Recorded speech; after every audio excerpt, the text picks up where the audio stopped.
most self-obsessed tone-deaf person on Earth, is Hilary Duff's husband's response to Ashley Tisdale's toxic mom group essay. In December 2025, Tisdale wrote a blog article on a toxic mom group. In January 2026, she wrote a personal essay for The Cut. Matthew Coma, Hilary Duff's spouse, has joined the discussion about Ashley Tisdale quitting her toxic mom group. The 38-year-old Coma shared a picture of himself that had been altered to look like Tisdale. On his Instagram story on Tuesday, January 6th, he posted a picture of himself sitting on a couch next to a houseplant while sporting an all-black attire and rose-colored lens sunglasses. The Cut's logo and a made-up title. When you're the most self-obsessed tone-deaf person on Earth, other moms tend to shift focus to their actual toddlers, replaced by a coma to the image. The subheadline said, "A mom group tell all through a father's eyes." Coma said, "Read my new interview with The Cut," as the caption for the Instagram story image. Tisdale's recent personal essay, which appeared in The Cut on Monday, January 5th, seems to be explicitly criticized in this article.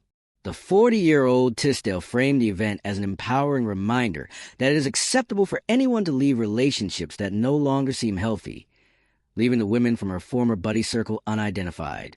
If a mom group consistently leaves you feeling hurt, drained, or left out, it's not the mom group for you, Tisdale stated. You don't have to be cruel or judgmental to choose to distance yourself. It forces you to be truthful with yourself. It's also important to keep in mind that friendships have seasons, just like any other kind of connection.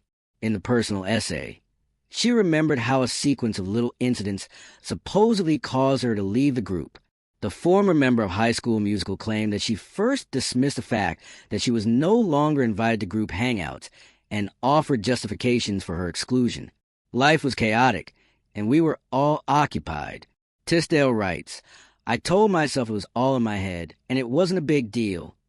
However, she started to believe that her exclusion was deliberate after seeing pictures of her pals together on social media for the third or fourth time. "As my sense of exclusion grew, I realized something. In the piece," Tisdale recalled, "or rather, there was another mother in the group's early years who was frequently left out. Although I had noticed some indications of an odd dynamic, I didn't give it much thought at the time. Finding these amazing, intelligent, and humorous women made me really pleased. Now it seemed that this group had a pattern of leaving someone out," she went on, "and I was that person. Why me? In all honesty, I have no idea and most likely never will." 1 month after her December 2025 blog post, "You're allowed to leave your mom group," went viral, Tisdale wrote an essay for The Cut. "When I became a mother, my need for connection was nearly equal to my need for sleep. So I did what many of us do." Tisdale wrote, "I joined a mom group. However, I was unprepared for the fact that mom groups may become poisonous. The dynamic turns into a terrible place with mean girl behavior, not because the mothers are poisonous individuals in and of themselves. I have first-hand knowledge of this.